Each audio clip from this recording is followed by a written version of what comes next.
Center. And a good morning to you on this Wednesday morning, hump day, as they say. 10 o'clock this morning, we'll learn what's happening at the Midland Center for the Arts. Matt Travis will be with us.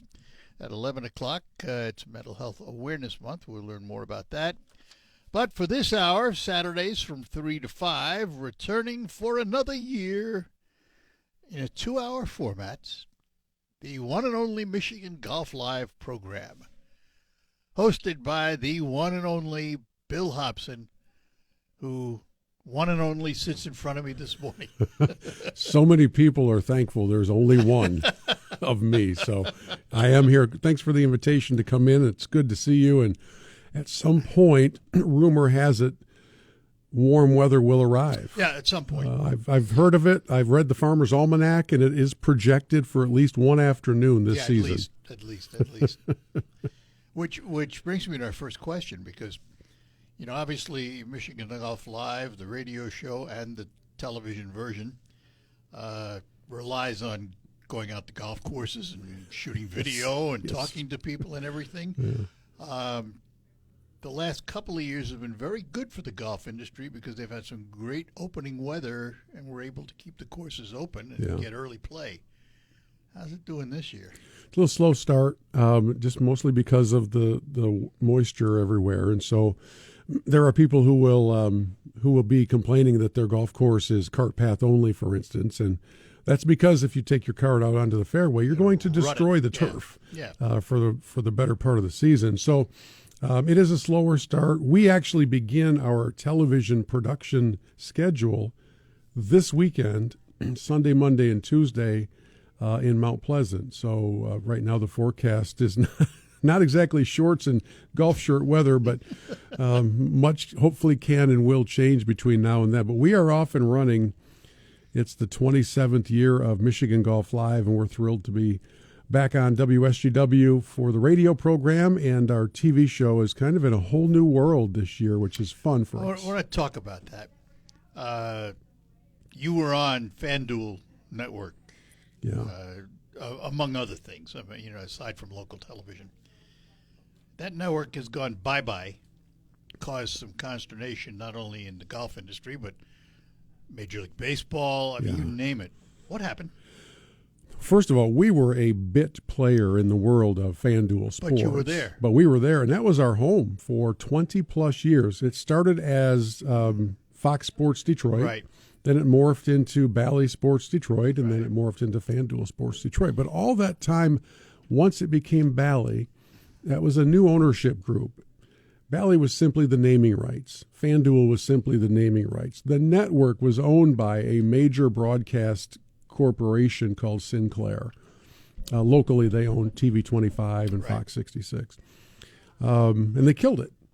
I mean, frankly, they just mismanaged it into death to the point where they stopped paying the major league teams, the Tigers, Red Wings, and Pistons, the rights fees that they were contractually obligated to. Not only that, but there were 13 FanDuels around the country, and they defaulted on their rights payments to all 13 teams. There are lawsuits everywhere.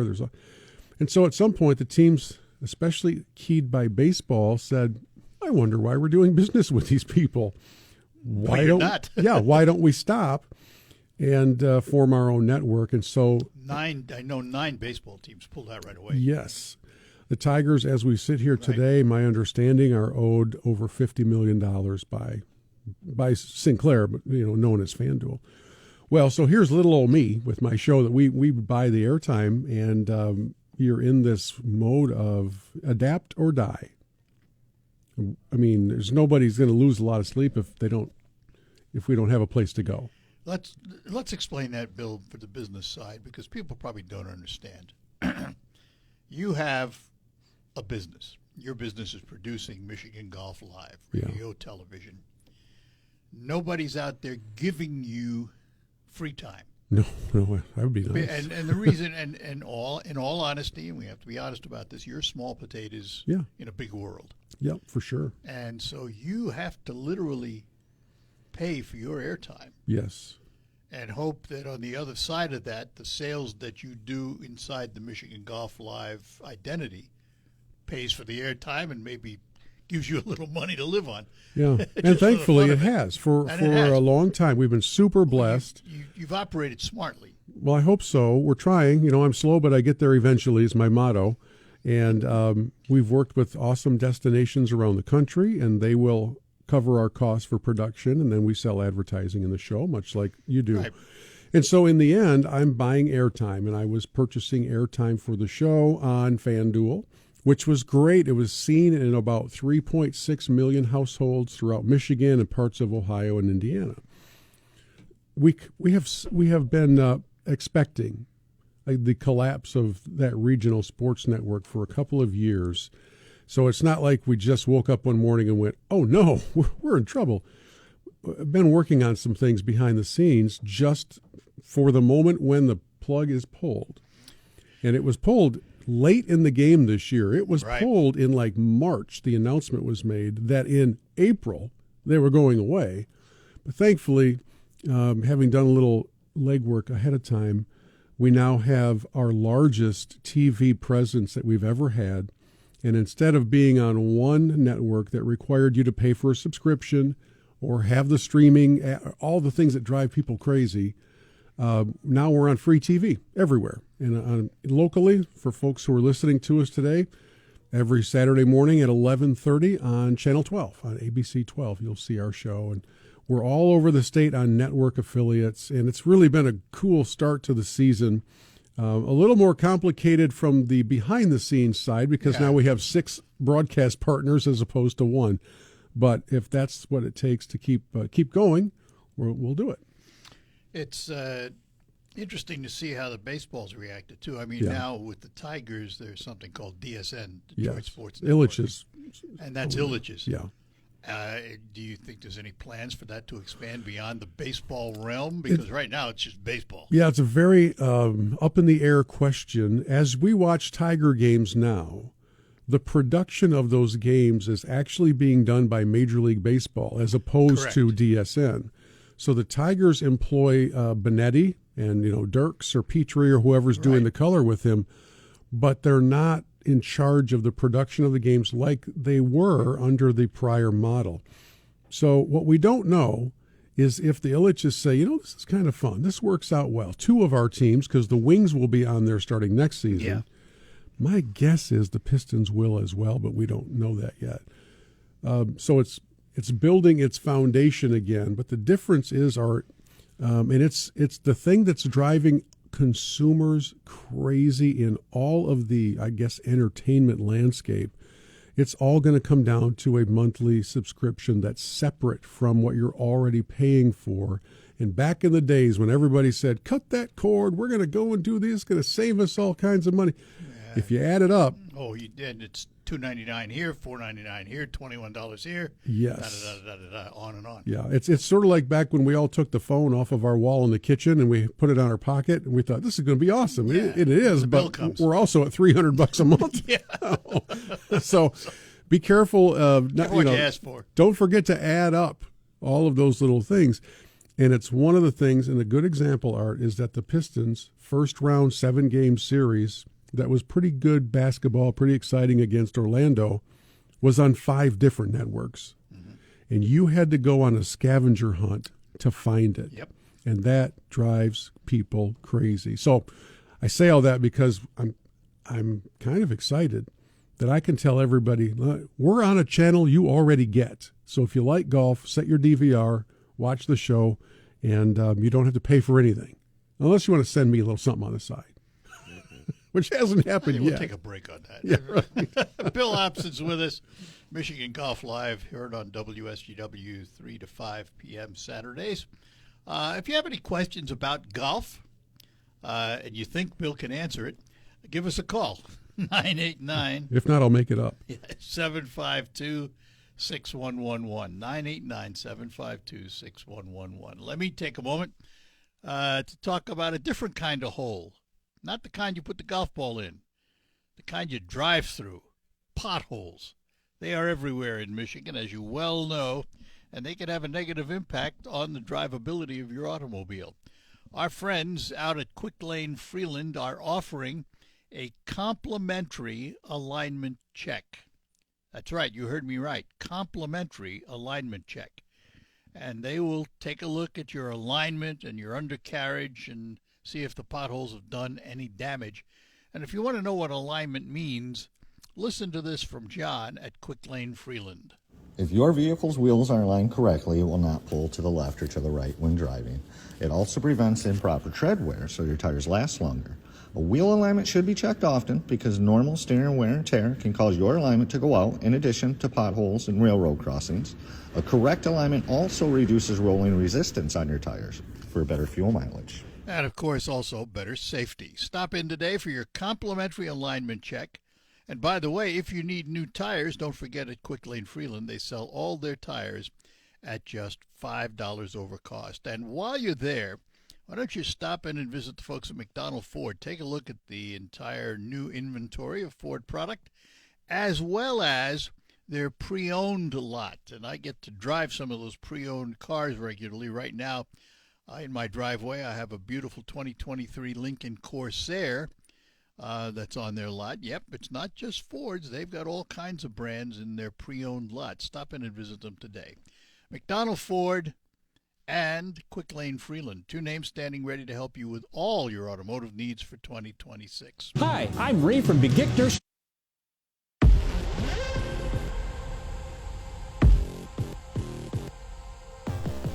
All right, welcome back. The Art Lewis Show, in studio with me, Bill Hobson, who produces and hosts and does all kinds of stuff with Michigan Golf Live. 27 years. Man.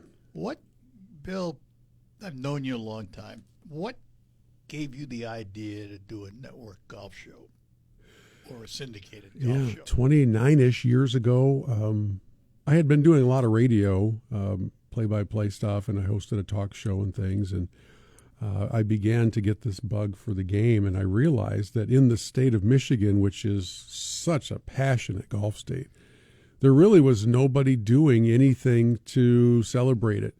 There was a gentleman in the kind of the prior era whose name may sound familiar to some of your listeners, Larry Adderley.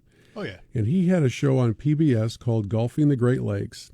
And I had gotten to know Larry a bit, and he was just such a nice guy. And I wanted to learn how he did all this. And after we had a few conversations, I thought, I'd kind of like to do something on the radio that could celebrate the game, but I don't want it to be boring. I don't want it to be like, and then I hit a 7-iron, and then and so I just had this kind of concept for doing a different destination feature every week and talking about not only the place, but the people around it and the storylines behind it. And the food, because you like to eat. I do like the food. You are correct on that, sir.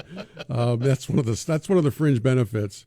And so this is part of the origin story of Michigan Golf Live. We didn't exist. And I made a phone call to who was then the director of marketing for the Buick Open.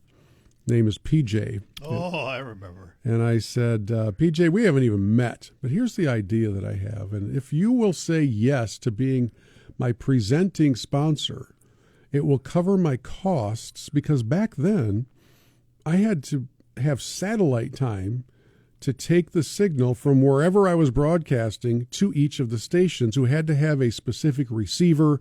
It was a really ridiculous, expensive proposition. But he said... Well, the other thing, too, yeah. you point out back then, it was costing you to do this. Oh, yeah. Nobody was putting money in your pocket because you didn't exist. Yes, but if PJ would say yes to this, right, I would break even. Right. Because when I first ran the idea by my wife, she said, well, I have two questions. One, do you think you'll get free golf? And number two, do you think we'll go broke? Yeah. And I was still working how are we going to eat? I was still working in local TV at the time, but it was not paying anything, as it still doesn't. And, seriously, Art, just totally blessed. PJ, for some reason, probably because it wasn't very much money to the Buick Open, but it certainly was to me. And he said, yeah, we'll do it.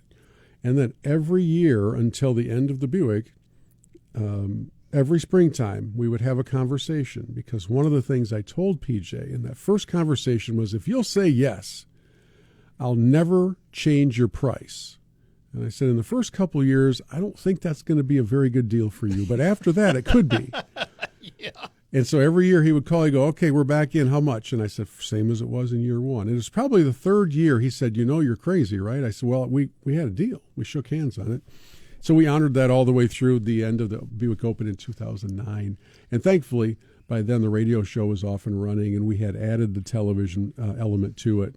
And, of course, that brings a lot more exposure. For those that don't remember, but the auto industry was having problems, and Buick they literally pulled the plug on everything they were sponsoring. They did, yeah. The 2008, they had the three crash. tournaments going on, yeah. And Congress began to demonize golf in general. I mean, they just did. They would give speeches on the floor about how if we're going to bail out the big three, how dare they have any involvement in golf. Yeah. Not paying any attention to the charitable aspects. Right. The PGA Tour is very generous charitably. And so having said all that, it killed the Buick Open. I will still remember the final one. Tiger won it. Yep. And on that Sunday afternoon, on the final 9 holes, I walked inside the ropes with that final group. Tiger was with it. And everywhere we went around Warwick Hills back 9, the volunteers who had been in their posts for a long time were crying. And it hadn't been made official yet, but everybody knew the writing was on the wall. Yeah. And that was just such a sad moment to see that tradition go away. And thankfully, we have other traditions that have formed since then. I used to go down on practice day and broadcast from down there. Yeah, it was fun. The big tent, the big media tent. And some of those same players are now still there with the Allied Challenge and the Champions Tour. But that's kind of how it all got started. 27 years ago was with a phone call, and we started on 5 radio stations that were small enough that you could yell out your window and reach about the same number of people. And then thankfully, as kind of word in the industry began to spread, and as you know, Art, golf is a niche, but it's a pretty passionate niche world, and it's well connected. So word began to spread, and thankfully, we've really been sprinting ever since in this space. So the golf clubs come to you now? Sometimes. Want to know what it takes? Sometimes, yeah, quite often. We have our busiest television production season ahead of us that we've ever had. And in some cases, we've had some private clubs reach out and say, would you do a TV show for us? That's interesting. I said, well, that's unusual because you realize that the vast majority of our audience is not able to play at your place. Yeah, but we're in a membership drive, and if we pick up 5 to 10 new members, then it's all worth it. And I have this response to people who ask me, why would you do that? Why would you go to a private club? Well, first, the private club industry is a vital part of the golf world. And number 2, we go where we're invited. And that industry has had to find new ways to attract because the tax laws changed. Yeah. They lost a lot of people that were in their clubs just for business. Yeah. Because they couldn't deduct it anymore. Yeah. And the wise clubs that have sound leadership have realized that no longer can the club just be golf. It's going to have to appeal to the family because we so value our family time together.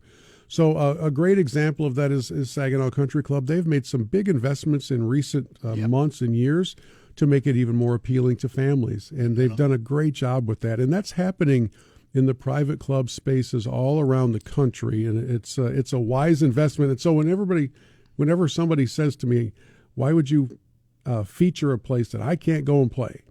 I usually tell them that we do 98% of our time at places you can go and play. Right. So we've got to appeal to everybody in the game. And the other example of clubs that have invested was Midland. Yes, you're not kidding. That clubhouse is incredible.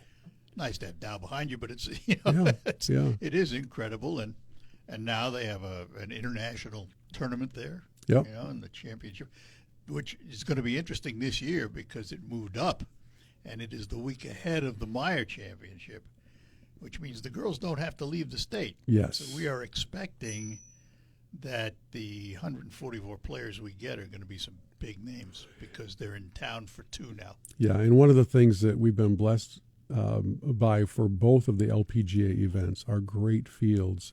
And I heard one of the ladies last year say, I wish we could just stay in this state for like 6 weeks. It's because the weather is so perfect and they don't have to worry about, melting and that kind of thing.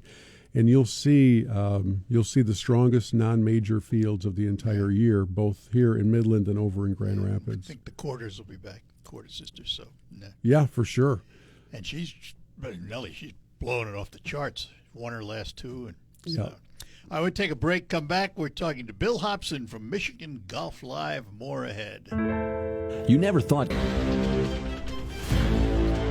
We are back with you. We're talking to Bill Hobson, Michigan Golf Live, heard on WSGW, Saturday mornings from 3 to 5 in the afternoon.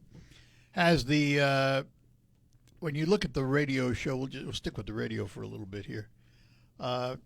Has the format changed much over the years? I know you've expanded the time. Now you're 2 hours, but has it changed much? No, not really, because we have found that listeners really enjoy learning the story of a destination. There's golf talk in there. So tomorrow I'll drive over to Manistee to tell the story of Manistee National Golf and Resort, and the course is called the Retreat and the Revenge, and their incredible new short course. Okay, and everybody's like, "Okay, I'm yawning now." Well, let me tell you something about this. Let me tell you about a short course. It has 9 holes, the longest of which is like 110 yards. Oh, it's a par 3 course. It is, yeah, and it's maybe the most fun I've had on a golf course in the state of Michigan. And the owner of the resort, who is very much behind the scenes, he won't be on the radio. I've never met him in person. He built the short course by himself by watching YouTube videos to learn how to drive a bulldozer. You just don't hear that kind of thing anymore. And he's like in his 40s. He's a young guy. I don't know where his money came from. But this little short course that he put together is so good. It's so highly entertaining, and you just want to keep on. I would rather play 3 laps on that probably than spend 5 hours on another full 18-hole course. Everywhere we go, we have these great stories. And what we do during the course of a Michigan Golf Live broadcast is, in the 8 segments that we have, 6 of them are focused on the destination. 2 of them are focused on golf news and personalities and things that we'll bring in from the outside world, I like to say. And there are so many good stories to celebrate in this state. Young man from Walnut Creek Country Club, the teaching professional by the name of Ryan Lenahan, last week was out in the PGA Professional Championship, needed to birdie the 18th hole, made a long birdie putt on 18, and guess what? Now he's playing in the PGA Championship, the major, next week, alongside the biggest names in the game. We're going to celebrate with him on the radio show. There's always something to talk about in the game, and we do our best to keep it both humorous and informative. And I'm still trying to figure out, though, Art, how to do a food segment on the radio show. It's worked well on TV. We did it for years. It was called Listen to the Missus. I know you did, yeah, but you weren't eating it in the studio. That's what I'm trying to figure out, is how to get it delivered to my broadcast setup. Nobody wants to hear me eat on the radio. Then you make a deal with restaurants to bring you food and talk about their restaurant. Oh, I'm working these things through. I'm still new in this. I'm only 27 years in in. broadcasting. Yeah. It's called jock feed. I like that. I'm all for it. Well, I have to come up with a more dignified term for golf. I don't know what it is yet, but, some sort of a host culinary experience. Forefeed. Yeah. Goes along with your other... Exactly. Too much. So, overall question. What's the health of golf in the state of Michigan right now? Yeah, because they went through some struggles for a while. It did. It's really strong. It has not cooled off post-pandemic in the least. In fact, it's still getting stronger. There are some new sectors that are really infusing into the game. So more ladies are playing golf than ever before. Yep. The popularity of ladies' golf academies has taken off. Crystal Mountain has a nationally recognized women's golf academy. Treetops does one. They're really good. There are several downstate as well.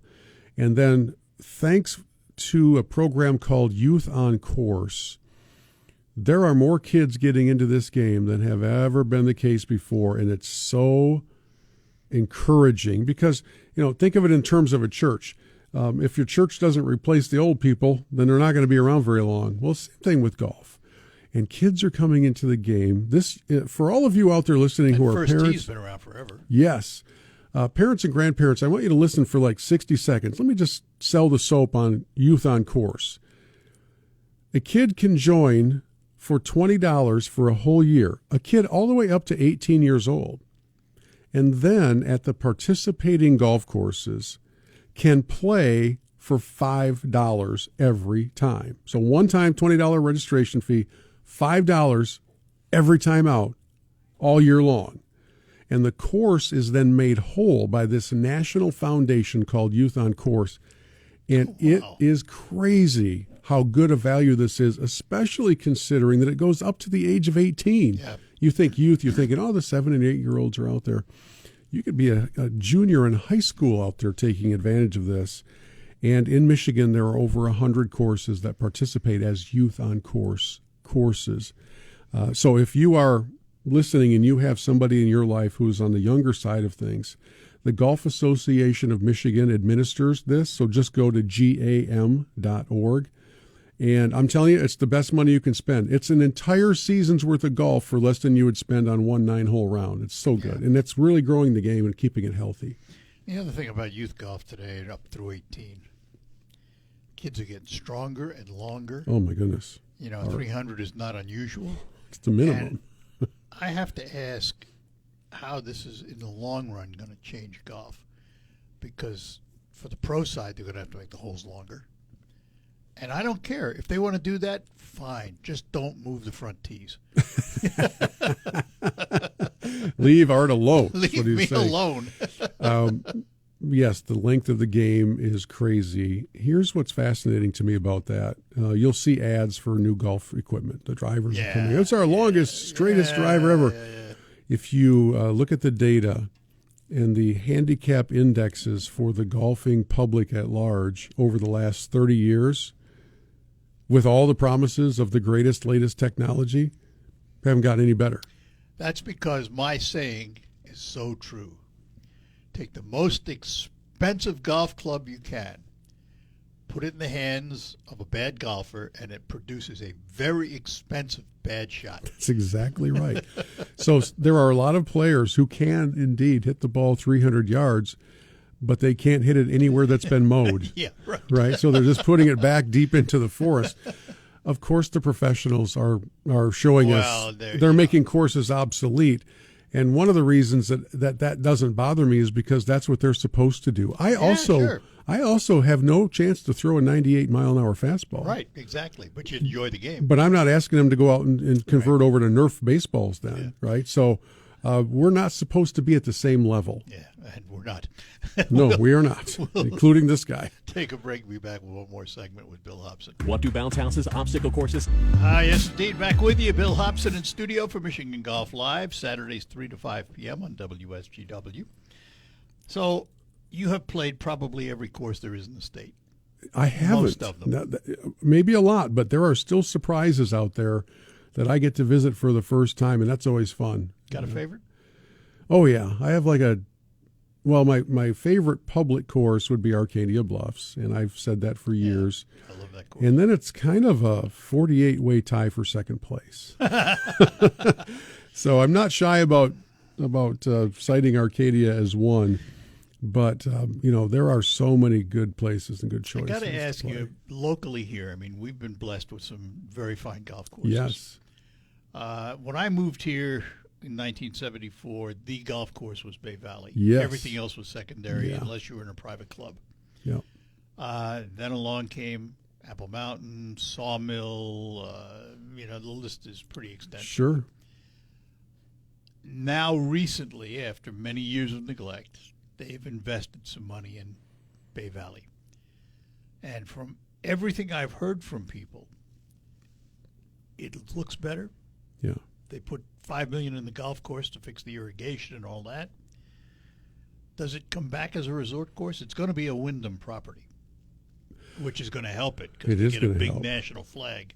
I am rooting for Bay Valley. I enjoyed that course in its prime as much as anybody, and they are investing a lot. And if you think about it, between Detroit and, let's say, up north, whatever you define up north as, Gaylord, Traverse City, Mackinac, there's been a right along I-75 kind of I don't want to say a gap because there are great courses in West Branch, but Bay Valley will be very, very busy, and we don't exactly have a lot of convention and meeting space. Resort course Resort type setting where you can come in, have your conference, and have everybody play golf and do it. So I'm rooting for them. I need to get out there and see it. I haven't been over there I yet. haven't either. I which want is to. ironic since it's the closest place to where I live, and I'm hoping in the next week or two to get out there. Before we get out of here, Art, by the way, I did bring you some golf balls that have the Michigan Golf Live logo on them. Oh, good. So if I lose them, I don't lose my name. I lose yours. Well, if you lose them, it's not a penalty. It's advertising. It comes right out of the marketing budget. So we've I'll got tell you some golf You know, balls. it's funny you do that because 2 years ago I made a really stupid mistake. I ordered some golf balls and put my name on them. For you, it's advertising. Yes. For me, it's punishment. Right. Because I can't tell you how many people have said, "Oh, look what I found!" You know, One of the best practical here's one of jokes your bad shots. I've ever heard about is if a bunch of buddies got together and bought golf balls with one of their friends' names and home phone number on them. And it says, if found, please call. And this Yeah, guy he was getting calls all the time. called from and they played all over the country. So he was Oh, getting my calls all the God. time. So I didn't do that to you. No, that's very kind of you. Thank you very much. I appreciate it. So, Michigan Golf Live this weekend, 3 to 5. What's on the show? We are going over to Manistee National. We're going to tell everybody about that very cool resort where you can stay and play, and they have a really good restaurant as well. And we're also going to talk with Ryan Lenahan, the young man who qualified for the PGA Championship, and kind of talk about that thrill and what that was like for him. And the Rocket Classic, the PGA Tour event coming to Detroit this week, got a bunch of early player commitments of big-name players. So Okay. Cam Young, who keeps winning, Xander Schauffele, Tony Finau, they've all committed very early, and we'll talk with tournament director Mark Hollis about what that tournament's like all these weeks out. Okay, I got 2 minutes left. Live. Used to, That's all I do that. yeah. The Saudis pull out their money. Yeah, Live is going to go bye-bye. It has to. yeah. Do they find new investors? Well, I don't know who in their right mind Would would because- invest in something that's lost $5 billion in 4 years. Right. Maybe somebody will. I don't have any idea how that would be. The Saudis, by the way, are not out of money. Just look No, at your local they're just gas out of golf. prices, but they're out of patience. Yeah. And that entire tour was built on deception and lies, and the players fell for it. Some of them got generational wealth because of it, and they still have regrets. You and I, 4 or 5 years ago, we sat at the beginning of Live, the first year, we sat with Corey Pavin Yeah, up at the Midland Country Club during the LPGA event, talked about Live, and his answer really, hit the nail on the head. He said, look, it's understandable why these guys side up, because they will get up front yeah, enough money to live comfortably for the rest of their life if they never win a tournament. yeah. Some of them did. And some of them did. And he said, how can you fault that? Because the guys are out to make a living, and that's their prime purpose. Was it good for golf? That's a whole nother story. Yeah, But yeah. it was certainly good for some of the players.